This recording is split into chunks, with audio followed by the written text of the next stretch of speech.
বলেছিলাম ভাই, বলেছিলাম। পারলে এই মানুষটাই পারবে। এই মানুষটাই অ্যাট দি এজ অফ 39 দুটো অ্যাসিস্ট করে একা ক্যারি করে জেতালো। তবে আমি খুশি না। সবার আগে এটাকে থাপ্পড় মার। এই মালটা মানে এই জন্য এটাকে নামায়নি এই সিমিওনিকে। সারাটা ম্যাচ শুধু ঝগড়া মারাপিট করে গেছে, which is okay. But on the ball না, বল ধরতে পারছে না, কাউকে পাস দিতে পারছে, মানে মানে কিছুই করতে পারছে না।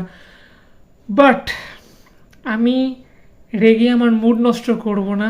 মার্টিনেস, ওফ, লাভ ইউ মার্টিনেস, তুই যে ভাই, তুই তো একটু সুপার সাবস্টিটিউশন। এসে গোল করলি, অ্যান্ড অফকোর্স মেসির একটা সুন্দর অ্যাসিস্ট।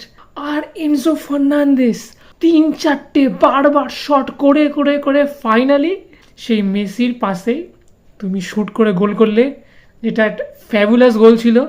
আজকে আমি বলছি, এখন কোথায়, এখন কোথায় সে ফ্যান্সগুলো যারা প্রতি 2 দিন অন্তর বাবা চেঞ্জ করে?